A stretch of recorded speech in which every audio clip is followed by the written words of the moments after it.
Hi everybody. I want to give you a quick very short class on the sacred feminine. This is an answer to a question I got from a student in Germany. And I think it's a good question because a lot of times you see in tantric discussions online and groups, what is masculine, what is feminine. It was just a huge topic of discussion a short while back on Tantra Yoga Now, Harish Wallace's group. And I think he handled it well. There's some things I want to say about it though. So to make it clear from our perspective about Trika Mahasiddha Yoga and how discussion of sacred feminine fits in our tradition. So first thing I want to say right away is, this will be a short class, I want to say masculine and feminine are not genders, right? They're not male and female. And I know there's this huge controversy now about how many genders there actually are. I'm not going to go there, not going to touch it. I'm a geneticist, so I just go by genes. If you want to call yourself anything you want, sweet potato pie, eggplant, male, female, it's cool. Double, both, none, no gender, whatever. It's all good for us. Trika Mahasiddha Yoga, we don't really care about that. It won't affect your practice or your realization unless it's coming from a place where there's some kind of mental, emotional holding around it. So basically it's a non-issue. So let's make gender a non-issue. Masculine, feminine, what do we mean then by that? They're qualitative forces or qualitative expressions. So here we're talking about sacred feminine. Now, India is really suffused with this idea of the sacred feminine and to a lesser degree the masculine. I think on Tantra Yoga Now, if I remember reading rightly, there was a lot of people saying, rightly so, from scholarly perspective, that it's not mentioned in the text at all, sacred masculine, sacred feminine. It has nothing to do with anything, as far as in the path and so forth. And they're pretty right about that. But the Indian subtext of it is so deep. This is what I want to say. It doesn't have to be mentioned in the textbooks to be a part of the Indian culture, Indian religions, Indian spirituality. It really is a part of Indian culture, religion, spirituality. Part of the mindset that people don't even think about it. It's so there. Most people in India are taught growing up, spiritually speaking, that their soul or spirit, whatever, is feminine and the universal consciousness is masculine, and they're trying to come together again. So it's ingrained even from a deep age this way, culturally speaking, and as a religious subtext. But let's just zero in on what it means for Trika Mahasiddha Yoga now, because we don't live in India, we don't have that subtext, it doesn't really matter. And again, this is not gender studies, nothing to do with gender. So sacred feminine, as we understand it in Trika Mahasiddha Yoga, let's give the qualitative descriptors, okay?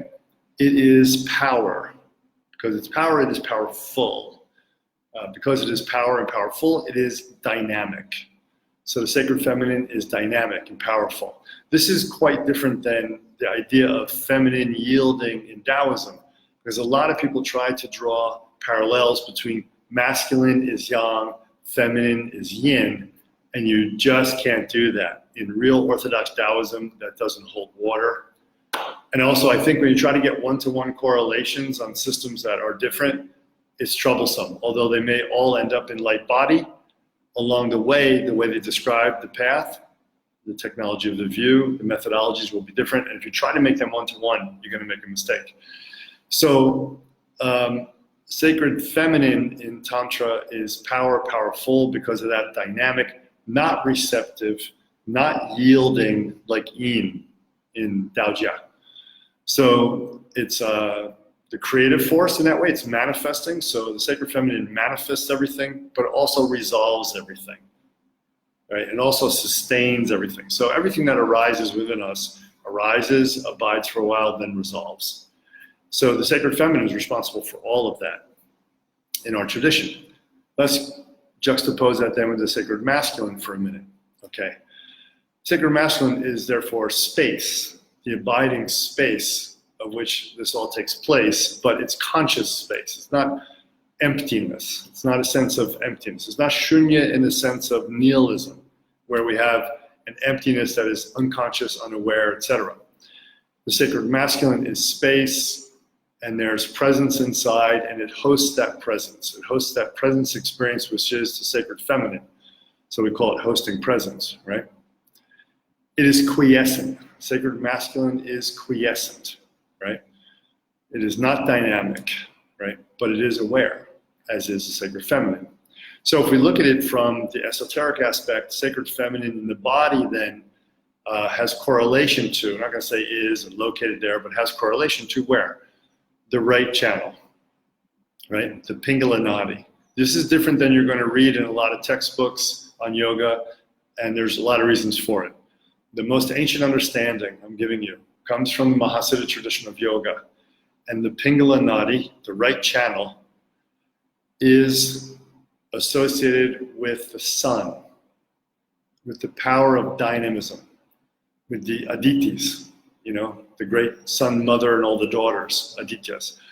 So that is dynamism, that is movement, that is emotion, that is passion, that is compassion, you know, in its active expression and so forth. The power to create, the power to destroy and resolve everything is that right channel. And then the left, it's associated with the moon. The Ida channel associated with the moon. Just like, you know, the moon just sits there, nice and abiding, quiet. And it does change in its cycle for sure. We see the moon changing. But the idea here was that moon was going to represent that space, that abiding space. It's not hot, it's cool. So the right channel, or the sacred feminine, is warm and hot. This extends all the way down through Tantric Ayurveda, where the woman's menses, rajas, etc., is all considered hot and red, right? So, and all the way into Tantric alchemy too, where the woman's energy of sexuality that we put, sexuality and consciousness that we use in alchemy as a woman, or if you're doing dual cultivation with a man, that is warm. It is moving. We need that warmth and that movement for any kind of creativity. Whereas in the masculine side, it's sacred masculine is the moon, Ida Nadi, right, the left side. It is cool, it is receptive, it is spacious, hosting, etc.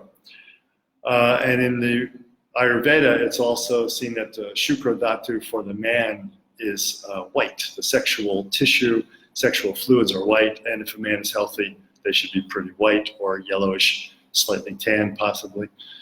Now, again, it extends into the sexual practices, meaning the esoteric mental visualizations that go along with the physical sexual practices, in that the sacred masculine, the bija, is white, right?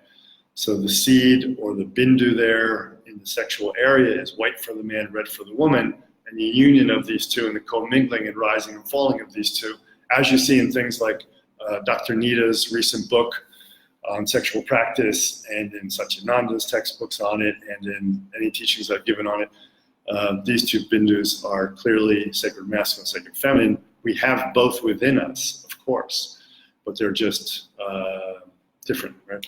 So we both have, both genders, this is important, again, this is beyond gender, both genders have sacred masculine, both genders have sacred feminine, that's the important point.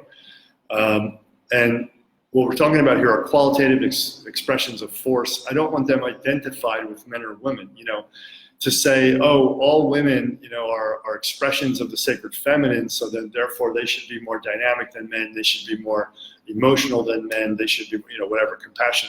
All these ways of thinking about it are faulty view. It's not correct at all. I want you to think about it in terms of channels and bindus. Each man or woman, I don't know, maybe that's even difficult to say today if you're a man or a woman. I don't know how that works. I'm old, so I don't know all this gender stuff. So it doesn't mean that I'm against it. Like I said earlier, I just don't know it. But each man or woman, however you define that, will have both. In other words, every human being, let's just cut to the chase. Every human being will have both a red bindu and a white bindu. A red right channel and a left white channel, a red white channel and a left white channel, right? Red right channel and the left white channel. Sounds much better. Okay. And you will also have a central channel. And the central channel is related to, basically fire in this sense. What kind of fire though? I'm talking about the fire of Bhairava or Bhairavi. Actually the conjoined Bhairava and Bhairavi, right? That central fire that comes together when this Pingala and this Ida join together and they make this central channel flame, we get the conjoined Bhairava, Bhairavi, which is the flame of consciousness, right? This great symbol, flame of consciousness. So sun is on the right, moon is on the left, but fire is in the center. And that fire is said to be the Mahakal Agni. You've heard that term before. And it's the fire that goes through your consciousness and dissolves every bit of subject-object dichotomy, right? So it's, my guru used to say, it's a cool flame, a blue flame of higher consciousness that resolves all differentials, okay? So in short, this is a very simple understanding of the sacred feminine, sacred masculine from our tradition's perspective. It has to do with the esoteric practices and understanding how to apply them, how it works from the body as a base, into the energy body as a base, into the spirit. It's the same principles all the way through. And we want to be clear about that and understand it's not a gender-based thing. Men don't have, I'll do the negative now, men don't have more sacred masculine. That's totally not true. Men and women don't have more sacred feminine. That's totally not true, right? So if we think about it that way, we're okay. It's much better this way. So each human being has access to sacred masculine and sacred feminine, and in the end, when they light body, they'll be totally realized as completely balanced, right? Subsumed into the central channel, and the central channel will be then expressing and become one with the whole universe, okay? So this is our short class. I hope that helped, especially the persons who wrote in about it. I remember, I think it was Daniela from Germany. I hope that helps. And if you have any qualifying questions, feel free to ask them on the Trika Mahasiddha Yoga Facebook group. Okay, until then, see you all. Be well, be kind to each other, wisdom and compassion. Sarva Mangalam.